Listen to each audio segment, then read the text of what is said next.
Welcome to the HR Tech Spotlight Podcast. I'm Deanna Shimoda, CEO of Growth Mode Marketing. The HR technology market is crowded, and we know it can be hard to find the best software solutions for your business in the sea of sameness. On this podcast, we shine a spotlight on some of the best up-and-coming technology options out there. Check it out if you are interested in learning about new innovative solutions available in the market. And if you are with an HR tech company and interested in being considered for a guest spot, stay tuned for details at the end of the show.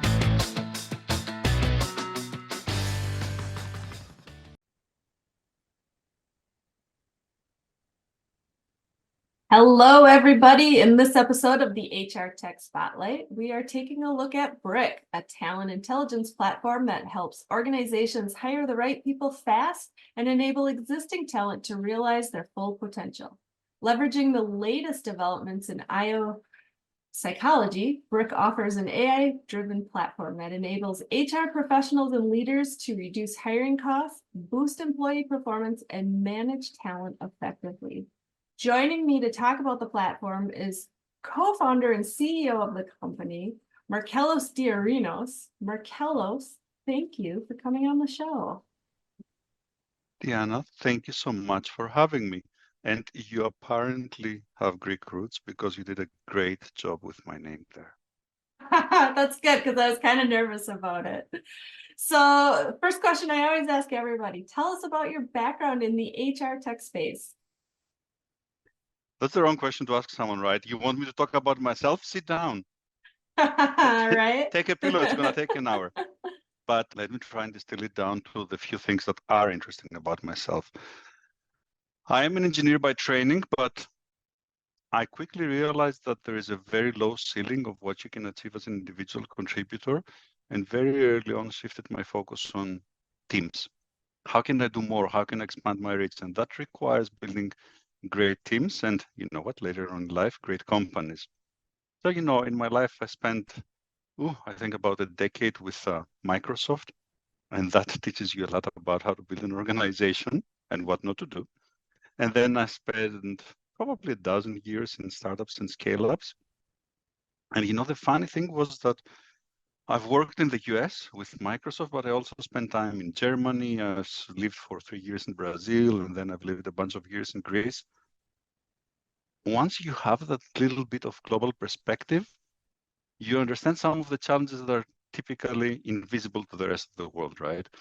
Once you try to hire a Brazilian, you know that hiring has challenges, and all those things that you take for granted, you know, the cultural bias and the little cues that you pick up, they're no longer there. So you are a co-founder to Bryq. Tell us the story behind founding the company. Sure, I'll be happy to do that. And, you know, with my two co-founders, Ki and Hassan, we were working together. That must have been almost 15, maybe 20 years ago. That's a long time, right? A lifetime ago. We were working together at this scale up, and we were hiring for people all over the globe. We're hiring, you know, I remember at one point I was hiring in Vietnam and Brazil and South Africa. A really interesting combo. And at some point we started creating a few new roles. And that was really interesting. And we were hiring for people that didn't exist in the market. So once you go and do that, and let's give you an example that's going to make it very clear to the audience. Say that you want to hire a Gen AI expert. There are none. How are you going to hire them? So instead, we try to go back and say, what does it take to make these people successful in the job? Let's hire for that, because we're never going to find anyone with experience. And, you know, Guy, my co-founder, he has a background in psychology. And he said, don't be, what's a nice word for stupid? Don't be stupid, I think he said. You don't have to reinvent science. There's a whole science in industrial organizational psychology that has dealt with this forever. There are like 100 years of research on this, and we can find out what matters and hire people for that. And we put together an ad hoc test that worked fantastically. Some of the people we hired there ended up being VPs later in the company because we hired them for what matters. But at the same time, we said, this is great. Let's do this for any role. And there must be tools out there that do this. We don't have to write ad hoc tests, because that was very painful, by the way. And we looked at the state of the art, the assessments, and it was a sorry state of the art. We found a lot of tools that were complex, antiquated, expensive, hard to use for candidates, impossible to use for customers, and really no portability of the data, no life cycle management, nothing. So that's where the opportunity got generated. It took us a few years, but we eventually got together and we said, if we want to leave our mark in this world, this is how we do it. Let's help people find their proper vocation. Let's help them find the role that they're going to be best at. And that was Bryq. Very cool. What do you see as a big challenge or problem facing HR departments today that Bryq can help with? We see twofold of challenges. The first challenge is, how do I hire and keep my people? How do I get people who are going to perform, who are going to stay longer, who fit the culture of my company, or who add to the culture of our company, if we want to be more exact? And those things are closely interwoven, right? I need to hire people with the right attitude that fit for my company. And by the way, they're going to enjoy the role that they're doing, and therefore they're going to perform. So if you do this right, if you match the right people to the right role, it's going to be fantastic. But the other challenge that we see very often is people coming and saying, I can't find enough candidates for position X or Y or Z. And then they're using sourcing tools, and there are some fabulous sourcing tools out there. But the sourcing tools always go out on the same mission. Find me people who can do Gen AI, and there are none. We have to rethink how we hire. In a world where skills are changing so rapidly, we can no longer rely on people having experience.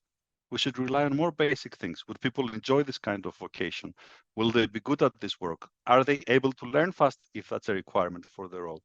And then broaden our horizon, widen the net, and bring in people that we can easily and quickly train to the role. And even for Gen AI, we've had success with that, where we say, how can we hire engineers who have some sort of related background on the skills? And this is what the sourcing systems do. But then from those that come up, which are the ones that are most likely to enjoy the ambiguity that comes with Gen AI, who are going to be able to pick up fast, who have all the traits to work in an environment that's so demanding. And this is how you find the right candidates. What would you say is Bryq's unique point of view or differentiation in the market compared to the competitors that are out there? We find a lot of everybody has the same goal, right, today. And I think we subscribe to the same goal, which is, let's build a skills-based organization. Let's stop hiring for your experience. Let's stop hiring for your degree. And let's bring the people who can get the job done. And there are beautiful solutions out there, but they all focus on the same hard skills. And that's to an extent correct, and it helps and it's useful. So I'm not discounting those solutions, but I'm going to ask you a question. What are the hard skills that are required for a salesperson? You're shaking your head. I think that you agree with me that there are none. There is no hard skill there.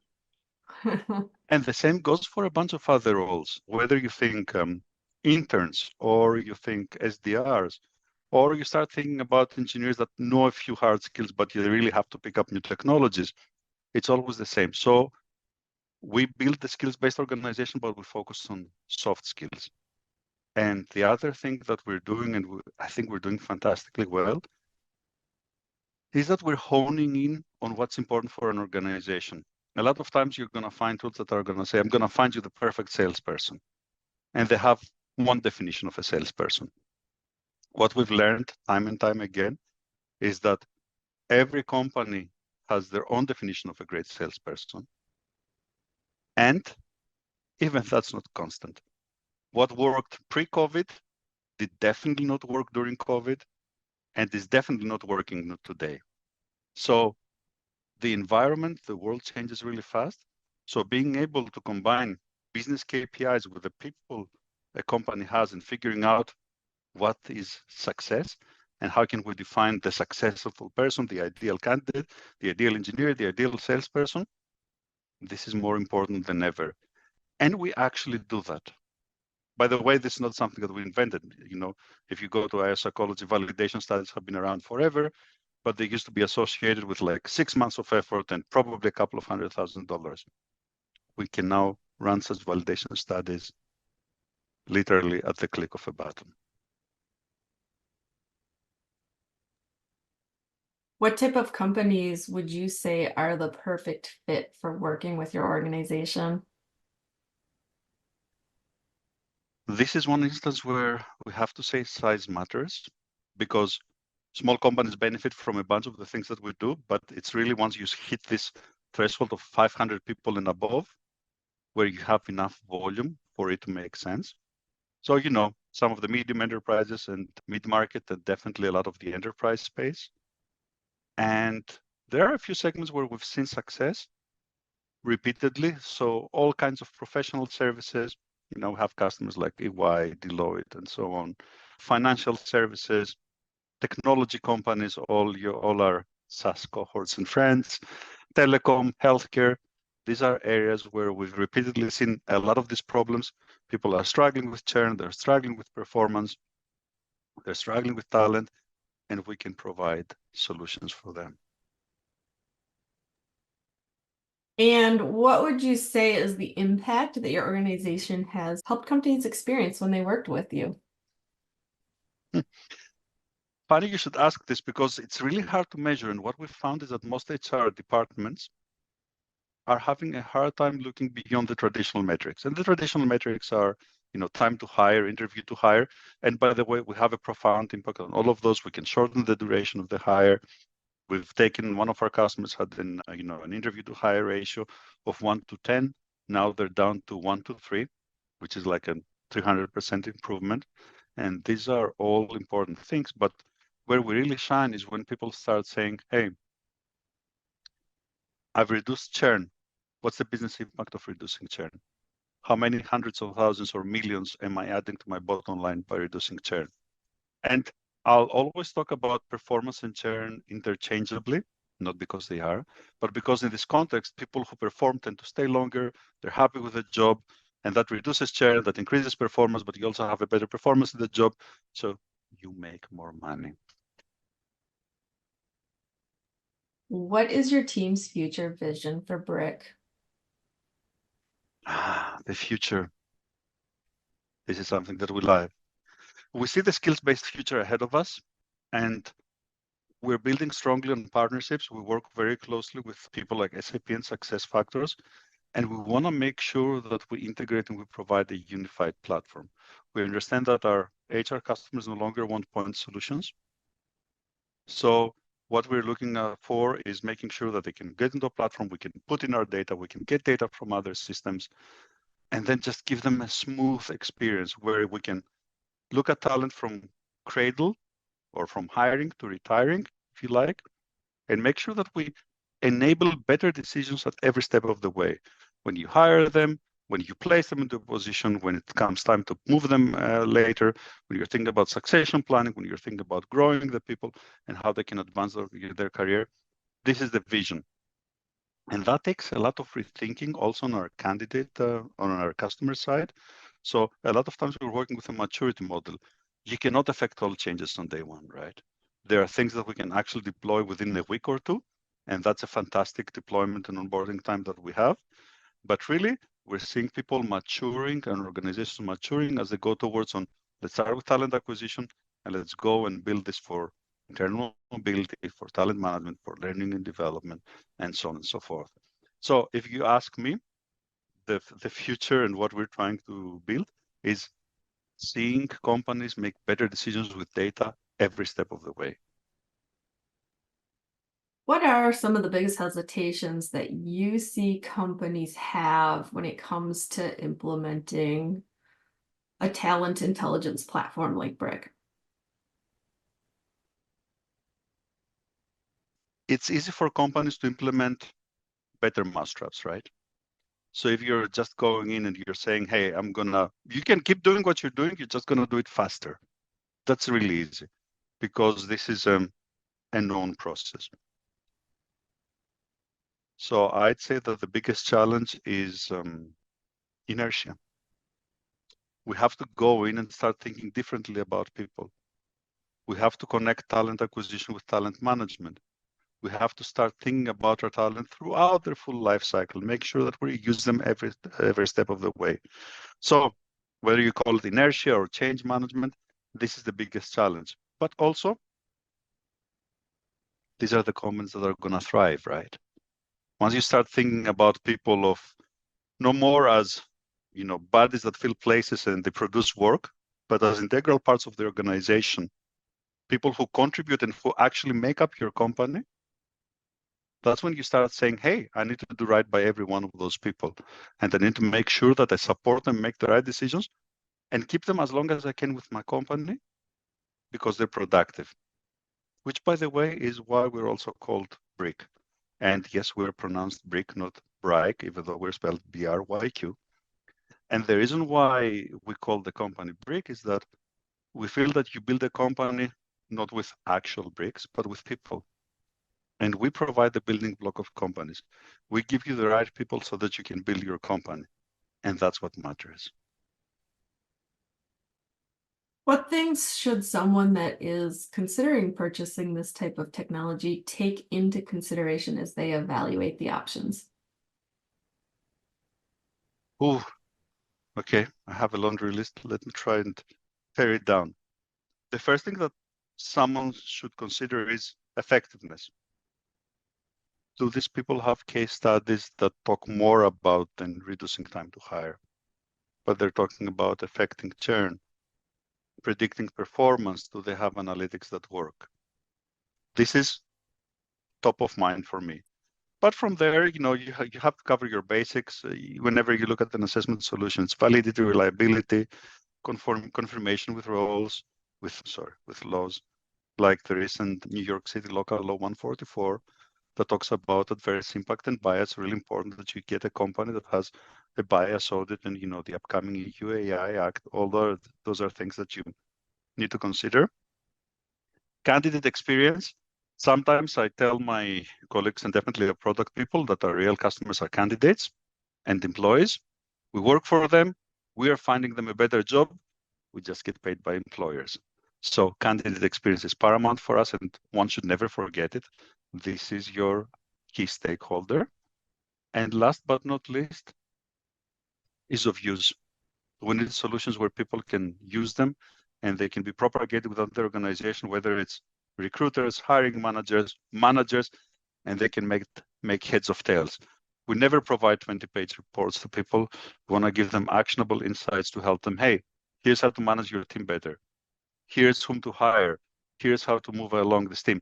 You have a team of 200 people that you need to manage. Here's an inbox that's going to help you make heads or tails of how to deal with the different segments. These are all things that matter, and everybody can promise them, but turning them into really useful tools that people use in their everyday, this is what I would be looking out for. You don't need a 12-month implementation period.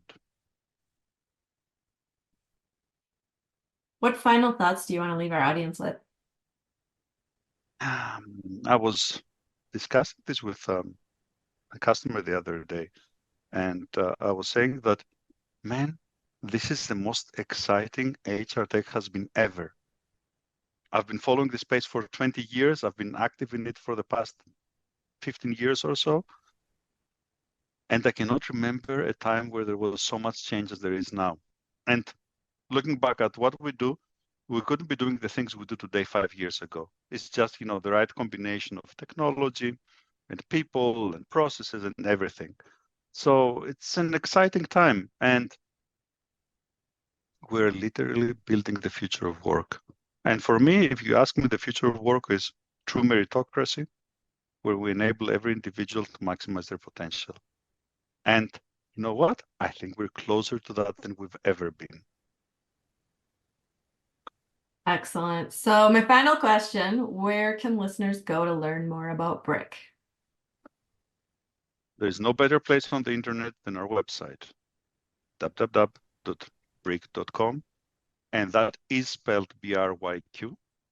So you're going to find a ton of information, case studies. We're on LinkedIn. We're on pretty much everything else.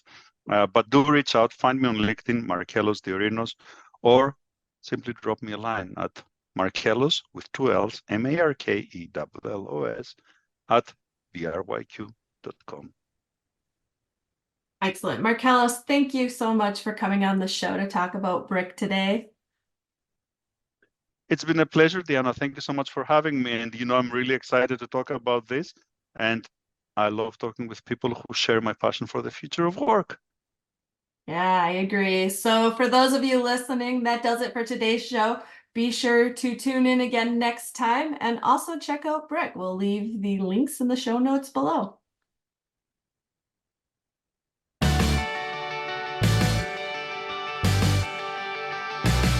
Thanks for listening to this episode of the HR Tech Spotlight Podcast, where we showcase some of the best up-and-coming HR technology options in the market. If you are an HR tech company leader who would like to be considered for a guest spot on this program, please contact me via growthmodemarketing.com or reach out to me, Deanna Shimoda, on LinkedIn. And if you found this show informative, subscribe, connect with us on social media, and leave a review. This is Deanna with Growth Mode Marketing signing off. Thanks for listening. We hope you'll tune in again next time.